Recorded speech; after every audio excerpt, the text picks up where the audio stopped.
Daniel Wu.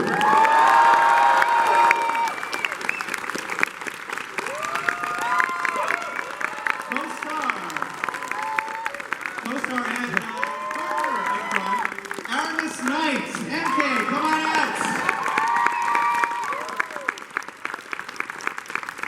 And we got Ali Ioannides Tilda. Orla Queen Lydia. Herman Augustus Moon. And last but not least, we got Louis Pan Gaia.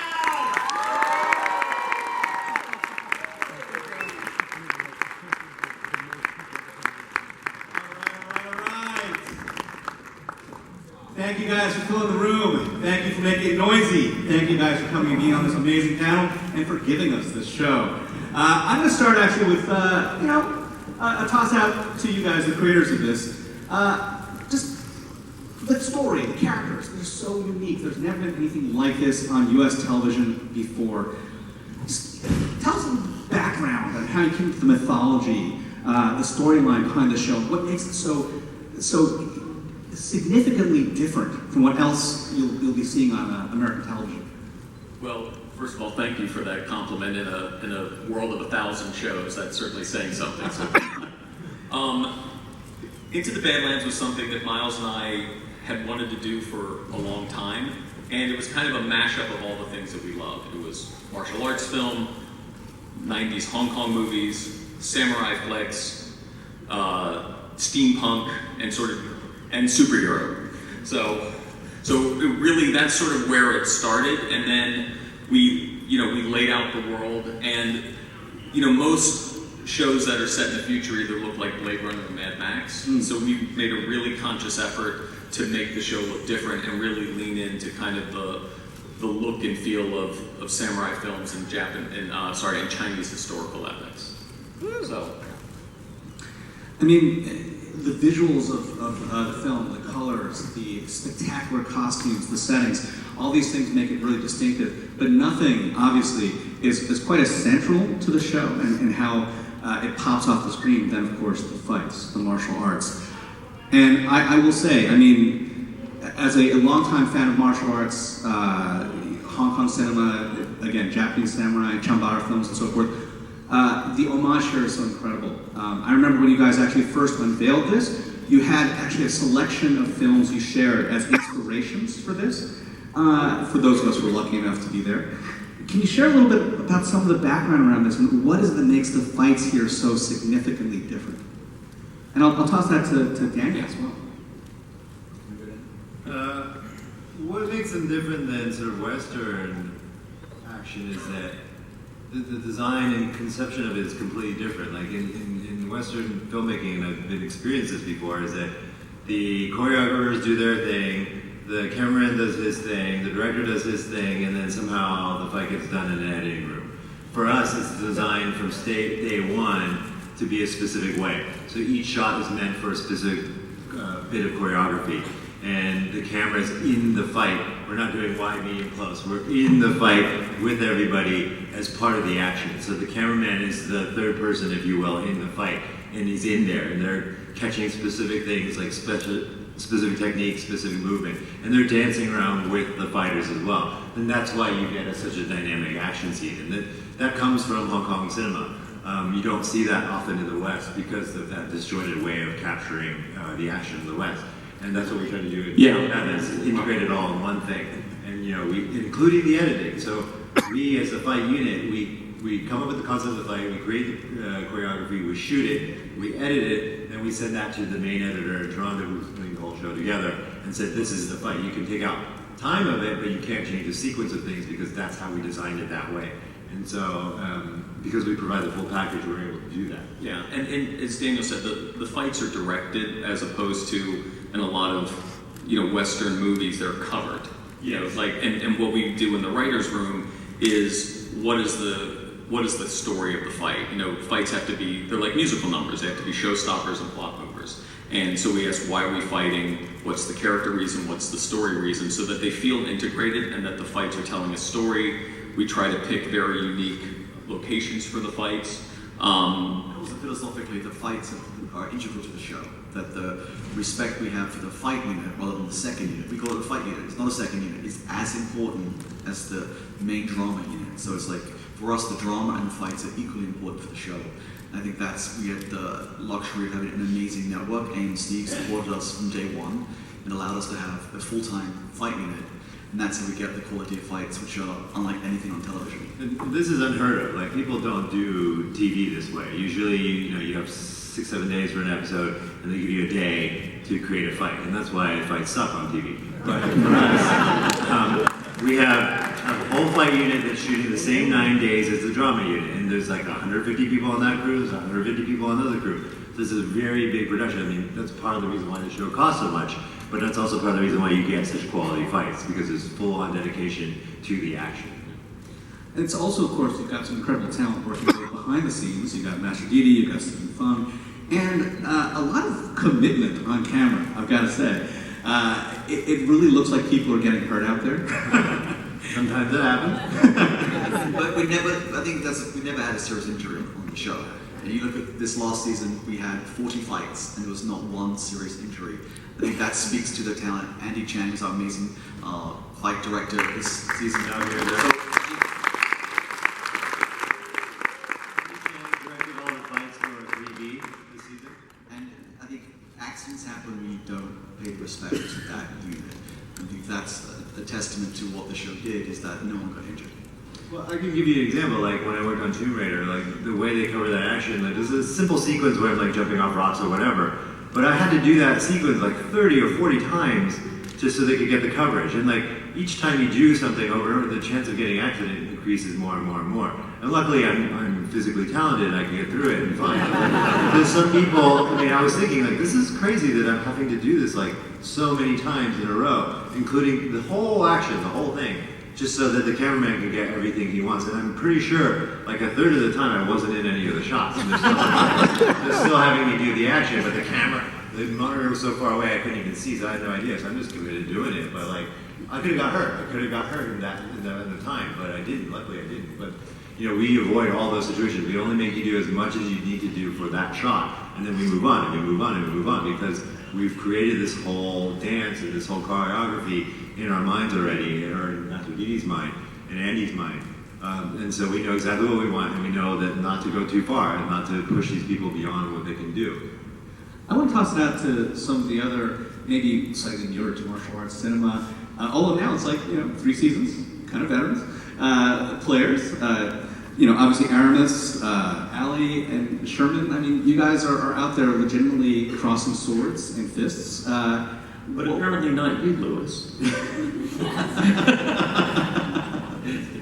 So, tell us about the experience, and also, I mean, especially after doing this for so many seasons now, for 3 seasons now, what has changed about your outlook on it? What have you learned? Well, I think for me, I think I've kind of forgotten that every show doesn't have sort of the fight unit that we have. It was such a, this is very loud. It was such an important part of our show that I think it was something that we all set out to do just as much as to build our characters as it was to actually learn the moves that we were doing. It was really nice to have Daniel with us, just because he had so much experience, and on a personal level, we were all very close as well, so we were able to push each other. Me and Ali, being the youngins on the series, we always sort of had a small competition within ourselves to get better, and she needed to get stronger, I needed to get more limber, and we helped each other do that. So I think yeah, these two grew so much, or everybody actually, but everyone grew in different ways. But just watching them as being like little kids, basically when we started, not knowing anything, and then being fully confident like fighters by the end of this season, it was just incredible to see that transformation in these guys.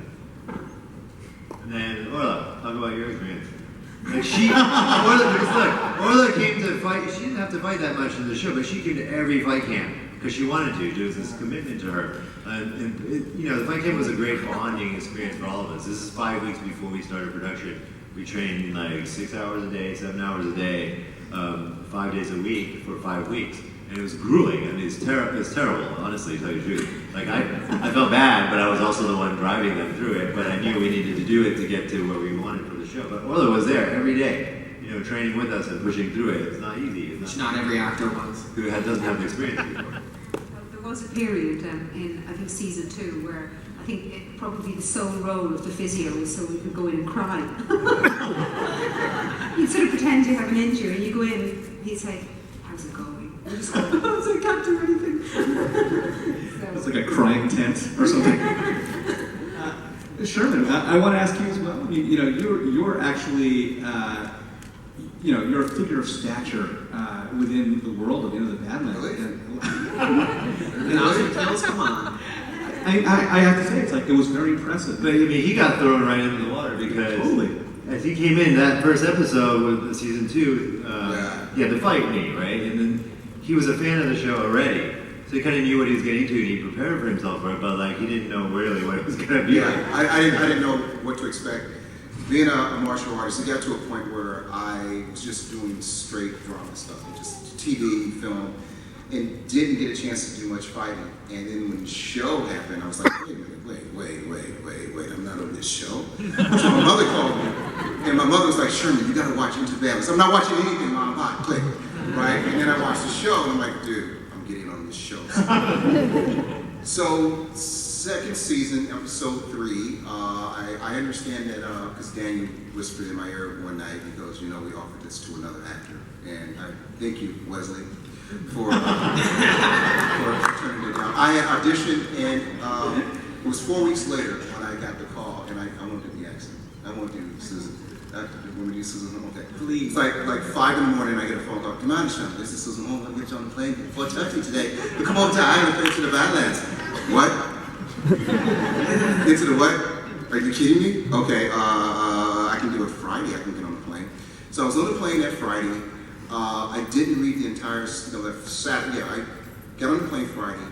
By the time I landed Saturday afternoon, I went through the script, and it was very well written, and it was such a softball pitch to me that as an actor, if I can't immerse myself into this role, then something is wrong with me. Less than 24 hours later, I was on that bridge, with Daniel and Nick Frost, and I'm saying to myself, I can't believe it, oh my God, I can't believe it, it was so freaky.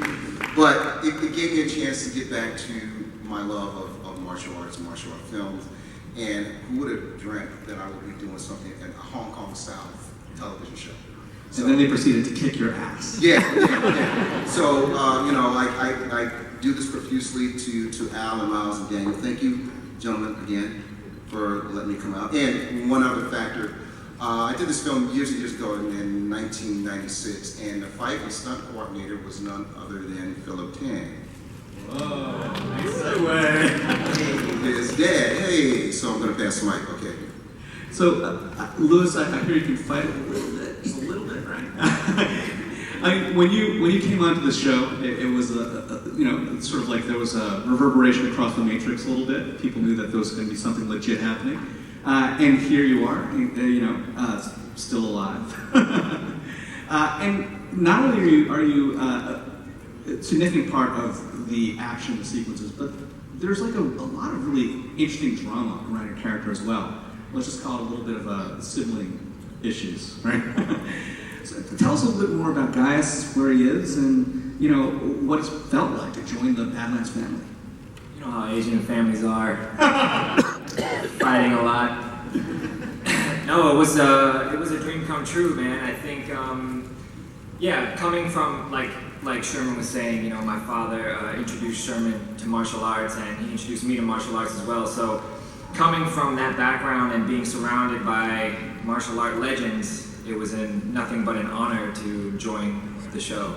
So I really wanted to work with Master Didi and Daniel and Steven and Andy Chang. So I wanted to do them proud. So that was my goal, to go there and perform to the best of my ability, learn a new style. I've never done Hong Kong style wire work and martial arts, so for me it was something new.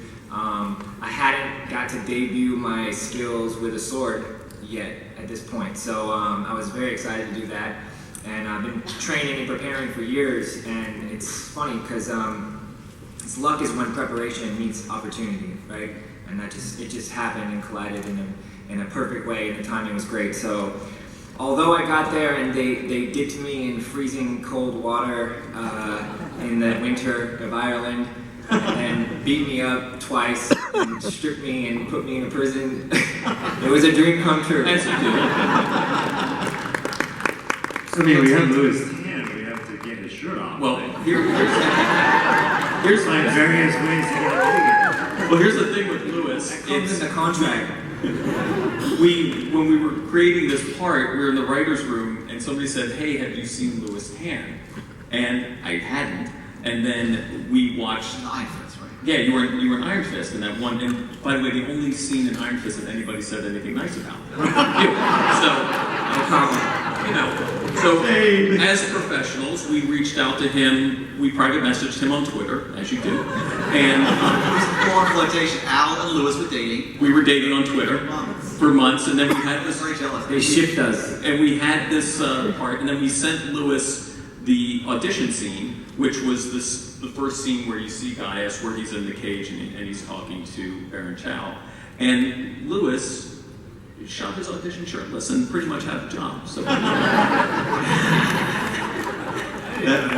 it was.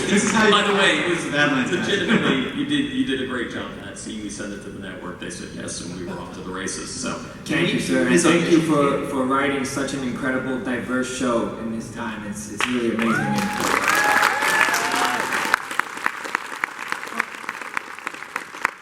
want to read into that a little bit because one of the things about martial arts in general is that it's perceived as a pretty masculine genre, but Into the Badlands has not only had some of the most impressive and strong female figures. Arguably, they're the ones who defined the plot. I mean, yes, you've got Sunny, you've got MK at the core of it, but we're talking about a civil war right now where both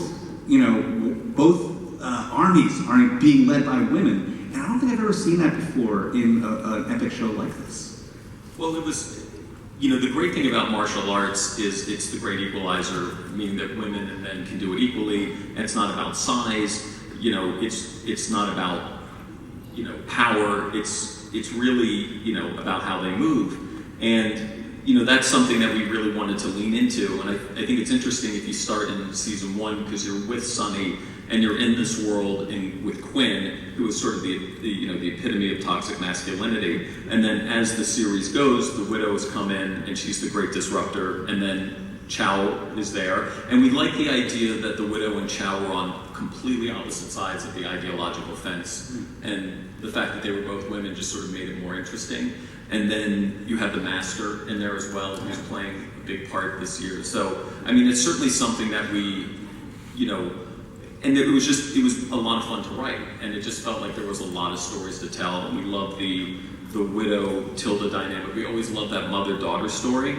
And it's something, Miles and I, Miles has 2 daughters, I have 2 daughters. We see how they interact with their wives. So I don't know if my wife has wanted to drop a chandelier on my daughter, but I'm sure she's thought about it. So for us, it was just something that there were stories that you certainly don't see told a lot, and you don't see told a lot in this genre. So it just felt like, why wouldn't we want to write to that? Because it was great drama. So. And those dramatic moments are particularly powerful because they're so wound through, within kind of this sort of grand families at war, both internally and against one another. Lydia, obviously, as a character, is at the very core of that. Wanted to hear a little bit more about your thoughts about playing this epic woman who has gone through so much in the course of this story. Well, I think at the beginning she had a more traditional power base, if you like, in that her power was won vicariously through her husband. He was, as just said, Quinn was the epitome of toxic masculinity and was a very, very powerful figure, and her alliance with him, her association with him, was what gave her her status. So to me, what was very interesting was the loss of that. The fact that by the end of season 1, she had lost him. I mean, she'd already lost him because she was invisible to him. She'd lost her son, she'd lost her power, she lost everything that she had. And that's where, for me, it began to get interesting as a character because just sometimes to lose everything can be the making of you. It's a very painful place to be, but it can mean that you can, if you accept it, if you truly accept that everything is gone and that you have to start over, sometimes it can make you understand who you actually are rather than who you thought you were. So for me, for season 2 and 3, she came into her own strength. And by this season, season 3, she has the daughter she never had and the daughter she always wanted with Tilda, and she has a lovely boyfriend in the form of Nathaniel Moon. I mean, happy days. So, you know. Family right there. So, yeah, it's a good journey. It was a beautiful journey to play. Yeah, it will be really interesting to see how that resolves itself over the next 6 episodes. I will also say, Ali, I mean, I think the interesting thing about Tilda's character, she's sort of the moral core of like the Into the Badlands universe. And given that she's also, you know, out there kicking people's butts and, you know, expressing the gift and, you know, there's all this stuff going on. What was it like to play that role within the hurricane of this particular show? I mean, the moral core of the Badlands would still fight, totally. Because, like, you can't not fight in the Badlands. But, yeah, it was amazing. Like, also because I was growing up with Tilda. I started the show when I was 16, and now I'm 21. So Tilda's journey has been growing up as a young girl, just like me, except in, like, a very different climate.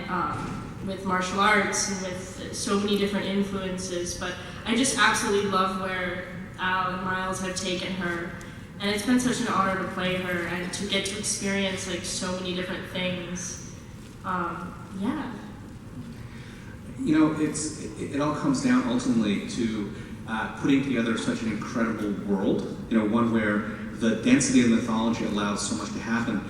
But one of the things which I think from the very beginning, people who were following the show probably realized is that the mythology is built on existing mythology, right? And I have to say, I myself only just kind of connected all the pieces together when Sunny's real name was revealed, Sanso, right? So Into the Badlands ultimately is inspired by the story of the Monkey King, and you know the story of the monk who guides the wayward, mischievous Monkey King to some form of maturity. That is Sunny and MK's journey. And I want to talk a little bit about that. I mean, given how central that story is to Chinese culture, really, what has been like getting here, following that story, and how do you resolve something as big as that in the amount of time you have left? Where are our central pair at this point? Well, I think that, you know, the Journey to the West story, I mean, this is equally as much as it is the Odyssey as well. It's the hero's journey and the spiritual development of that path that you take in life. And so whether it's the, you know, Journey to the West or an Odyssey or whatever, this is what Sunny is going through, and this is what a lot of the characters are going through. And we are very loosely based on Journey to the West, and we don't try to replicate the stories, but what we do try to replicate is the spiritual transformation and the metaphorical fights that happen with the Monkey King and what they mean to him as he changes as a person. And I think those are the things that we try to keep in. We're not trying to keep in the Journey to the West storyline. It's not about bringing these Buddhist scriptures to the West. Yeah, it's not about that. But it's about this journey that these people go on together to find themselves, basically.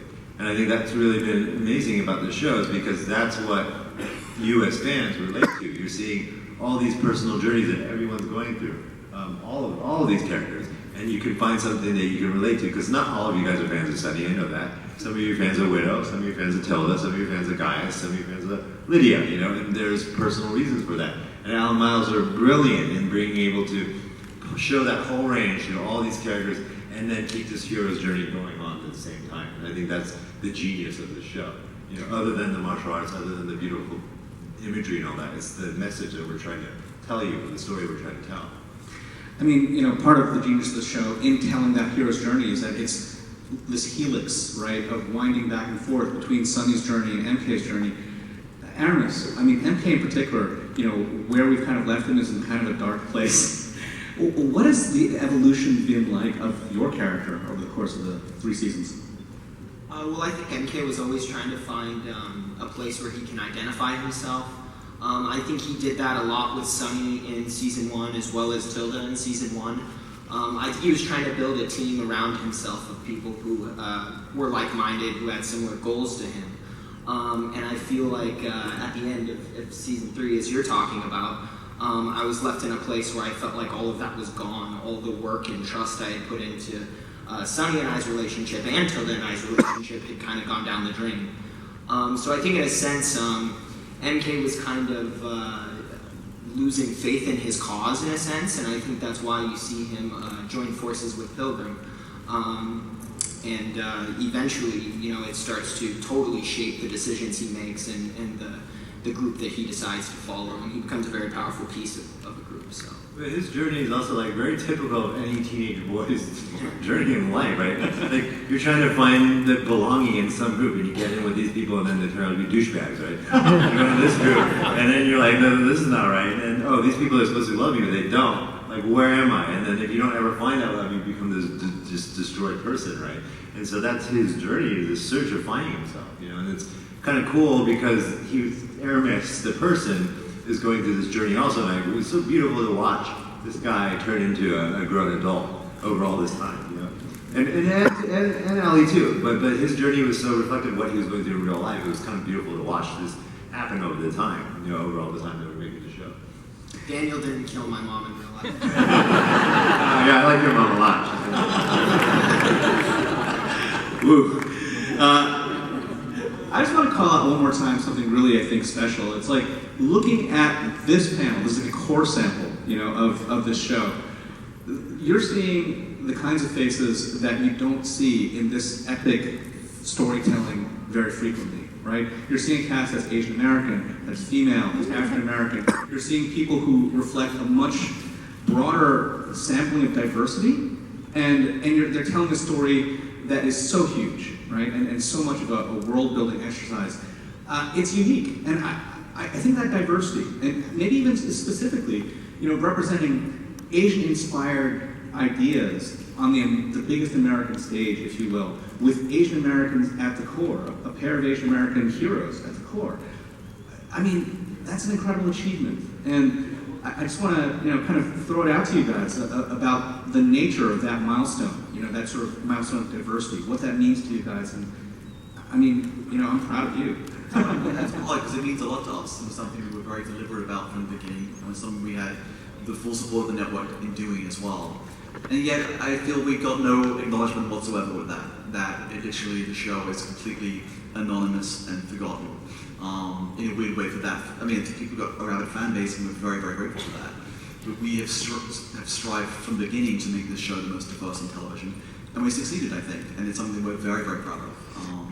And it's an acknowledgement of the work of the writers' room and the production, and it's something that was very challenging to do in a place like Ireland, which is the whitest place on earth, to get that level of, in terms of, if you look at the extras, sorry Ola, actually training our extras casting to have, we're not going to have all white faces here, and they just looked at us like, you're crazy. I remember I was on a street in Dublin one Sunday, and there's a woman with a placard over her saying extras for Smallville, or Into the Badlands, where I casted this weekend. They were out in the streets trying anyone they could who didn't look white. But if you look at the show, you'll see people of color and different diversity everywhere. And it's something we really wanted to do and achieve. Yeah, I have to say, it's not just the people you see here. It was a very beautiful situation. I've been doing this business for 20-something years, right? I go to China as Chinese crew, you go to America as American crew. But our crew was so diverse. I mean, we had like 300 people on our set. Irish people, English people, American people, Chinese people, Hong Kong people, blacks, whites, whatever, everything. It was such a beautiful thing to see all these people working together and making something really cool. And that's very rare, like very, very rare. I've done like 65 movies or whatever, and I never see that. And this is the first time I've ever seen that. And it's very special. That's probably one of the saddest things about not being able to make this show anymore, is to be in that really cool group of people, really diverse group of people. And again, it's sad that we're not doing it anymore, but I'm glad that it happened. And it was so beautiful to just walk around our production facility and see this really rainbow group of people doing this really cool, bizarre, crazy, wacky show.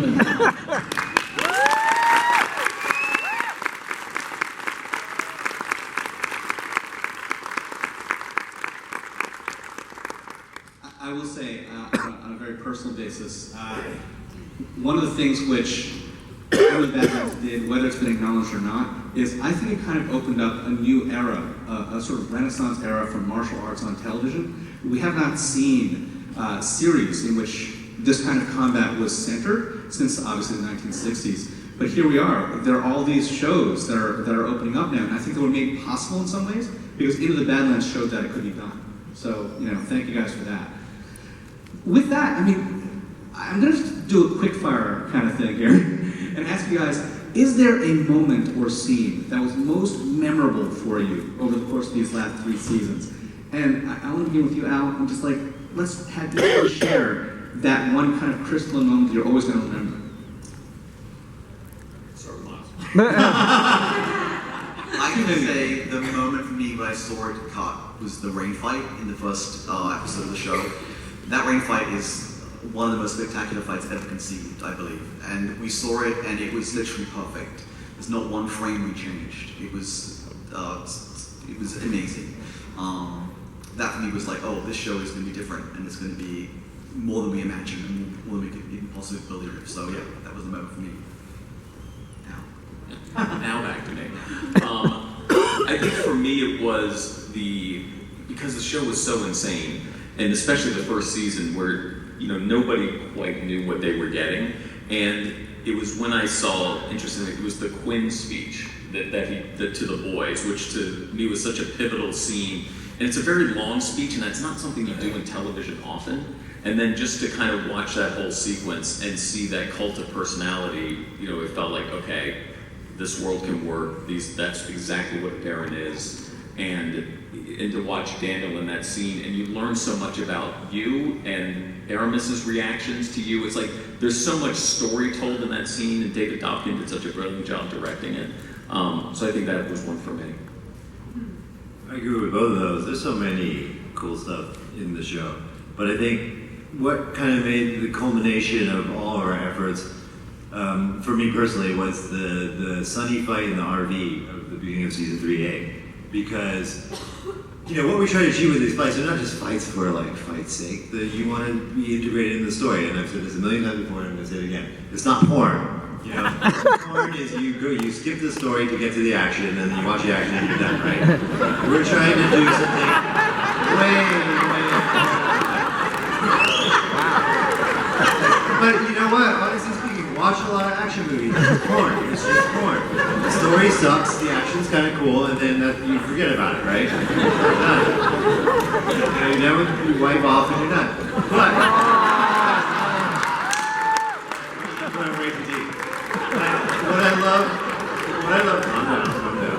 what I love about the RV fight is we were always trying to make the fight related to the story, and that there's no fight that's happening just for fight's sake. But that happens sometimes, whatever. But in 3A, the first fight for Sunny, it was this fight that it was raw and visceral. There was no wire work. It was just this guy's gonna protect his fucking kid no matter what. And that's the whole tone for the rest of season 3. It's also a change in Sunny. That Sunny was never like that before. And he'll do anything to protect his kid. And there's no words, there's no dialogue in that scene at all. And it was very similar to me to the opening scene of There Will Be Blood when Daniel Day-Lewis falls in that hole. And you're just watching 15 minutes of this guy trying to get out of this freaking hole, right? But it tells you so much about what that guy is in that moment. He's a determined person who's gonna get what he wants, no matter what. And so our fight scene, we're able to do that, not in a drama scene, but in an action scene, to tell you where Sunny is at this moment and where he's going to be for the rest of the season. That scene to me was like the culmination of everything that we've ever tried to do in the show in one action scene. Aramis. Yeah. I think my favorite scene would probably be season 3, episode 8. It's not a fight. Actually, it's a scene between Daniel and I. It's when we meet again after I find out that he killed my mom. It's after we get in a huge fight by the dig site at Pilgrim's Fortress. There was just something about that day that was just I don't know, it felt very real. We were coming near the end of the series, and we had known it, so it was, it was a very real moment. I think the first time that I actually couldn't really control my emotions on set. And Daniel obviously helped a lot. I'm just looking at him, watching him carry baby Henry was a very special moment for me, at least. That's a selfish answer. That was a good scene. Okay. Definitely Widow Tilda fight for me. Because, yeah, that one was really emotional too, which I think is so interesting to watch. And also, yeah, it was just really fun. And it was a fight that, like, a lot of the fights that I do, or like a lot of people are fighting, and I don't really get to do that much. But that one was like just me and Emily. So I got to just spend a whole week like, on Fight Unit every day, and I learned so much, and it was really fun and difficult, but I'm really proud of the way that it turned out. I enjoyed all the scenes where I got to kill dudes. I'm not sure what that says, but my favourite scene actually is when I get to ride a horse into battle to save Nathaniel Moon. And because it was fun and you had to learn things like how to rear a horse and, it was just fun.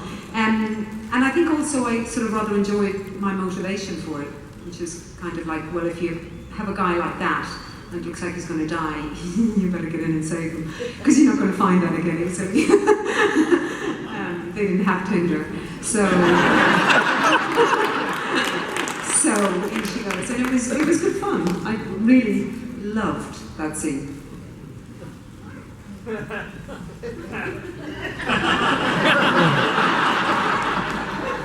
Thank you for saving me. It's really hard for me because I've had scenes with each and every one of these fine folks up there, and there's one with all of us that hasn't been seen yet, and which was, yeah, see? See? You can't spoil it here. I won't. Come on. Jeez, I would have to say season 2, the mortuary fight scene with Daniel and I, that was very emotional for me, because I had to achieve each and every emotion under the rainbow in that particular scene. But of course, I had great scenes with Aramis, great scene with Allie, and when we were in the train thing, I'm trying to talk to him into going to help me save the widow. You were all eyes that night. I was just like, oh my God. And of course, yeah. Yeah. Every day with Orla was a special day. It got really emotional one day, and it's, yeah, thank you. I'm not gonna give away. I'm not gonna give away. So there's just too many. The whole show is my favorite scene. I'll give you Yeah, I agree. I mean, everything, you kind of had that feeling, or at least I had the feeling, I'm sure all of us had it when we were on set, just that we were making something special. So it's hard to pick specific moments, but I will be selfish in my answer. And the first scene that I did with Castor, that fight scene with him, in particular because it was my first fight scene on the show. And I come through that Japanese screen door, I take out some dudes, I step through, and we have this huge fight scene with Dean Charles Chapman and I. And it was surreal because it was kind of like, okay, here I am. This is it. This is your time to prove yourself, and this is the time to do, to honor the people that have came before me and to make a mark of my own. So I kept going back to the monitor and checking the shots, and it's not something that I do often, but sometimes with choreography I do it because I can adjust my body movement and I can adjust my timing. So I kept going back to the monitor every take, and Andy and Master Didi and Stephen Fung were there. And then after maybe me doing that about 30, 40 times, Andy came over and he goes, "Lewis, come here."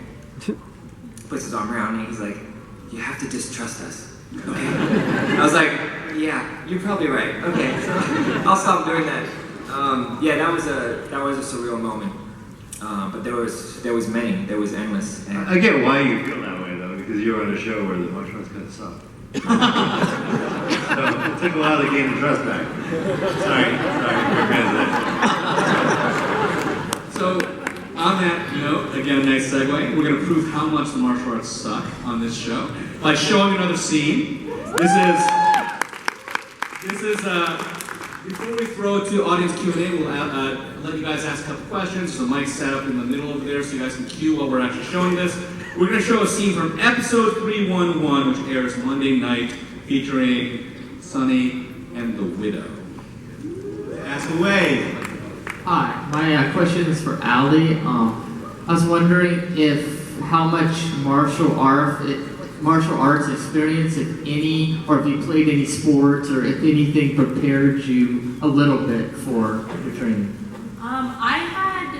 That's a good question. I had danced, I'd done some ballet, but I didn't have any experience before that, which is crazy that they took a chance on me. But then we did season 1 in New Orleans. We did like a 6-week training camp, and we would train like 5 days a week, like 9 to 5, for 6 weeks with like the Hong Kong fight team, and Dee Dee and Steven were there.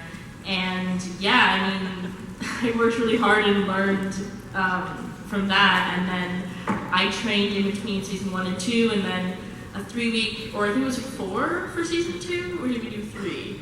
It's 4, yeah. Yeah, and then 4 weeks for season 2, and then more training in between season 2 and 3. So it was really interesting, like every year to come back to training and like have trained in the off season and be able to try and work on like new things and different things. Like as I grew, as my martial arts skills grew, and yeah, I mean just being around like such amazing martial artists, I think I learned a lot and I grew to love it. So yeah. Thank you.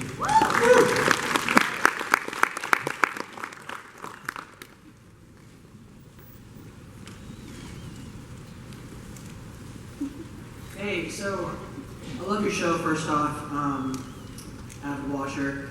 I know it sounds like you're ending the show because of a lack of funds from AMC because it costs so much to make. It's well, like a lot of reasons, but yeah, it wasn't really. It run its course, should we say? Much more complicated. Yeah. Are you guys planning on putting something together maybe for like an HBO or Showtime or I guess a network that may be able to look to a longer term for a show like this? Maybe 7 or 8 seasons?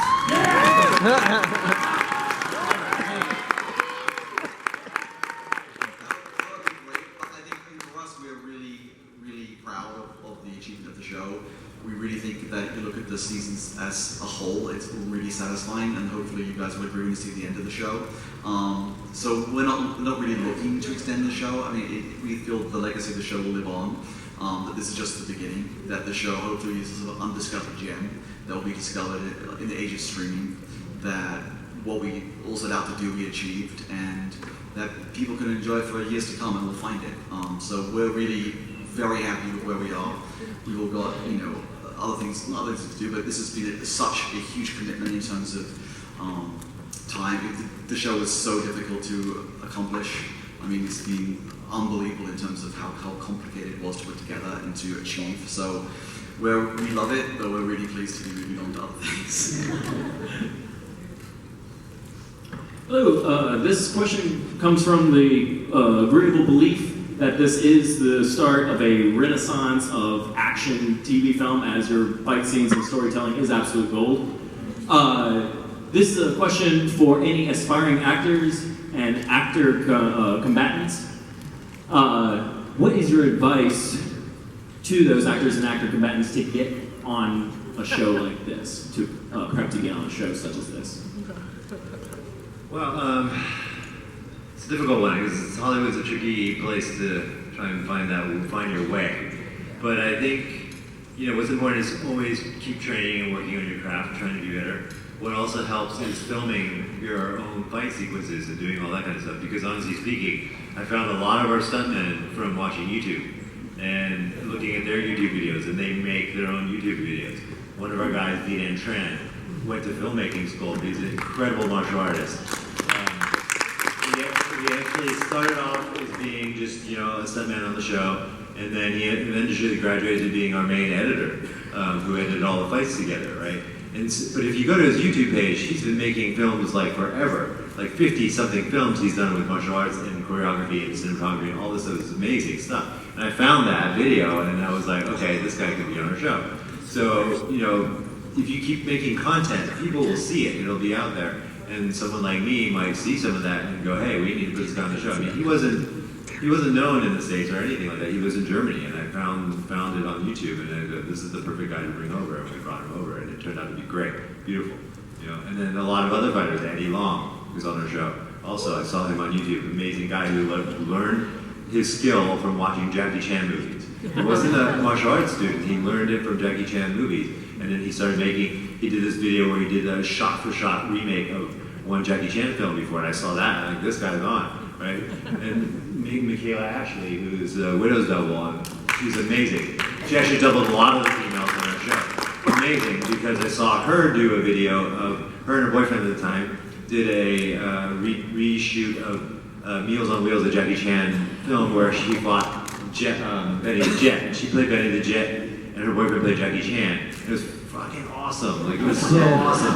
And I saw that, and I'm like, damn, this girl needs to be on our show. So season 1 of New Orleans, we saw the video, flew her out to New Orleans, and she was on the show, and she's been on it for 3 seasons, you know. So again, do that kind of stuff. Keep making stuff, because you'll learn about filmmaking. You'll learn about stunt work stuff by making your own films. Because that's the thing, is a lot of people don't have experience on the set. You can be a great martial artist, but on set you don't have that experience. It's terrible. You'll be terrible. Like, just because you know martial arts doesn't mean you know you can do it on the screen. So keep doing it, practicing, and specifically hone your craft. Very useful. Thank you. I'm so sorry, guys. We're being told we have to wrap up here. Another million questions you guys could and should ask. But I want to thank all you guys for being here. I want to thank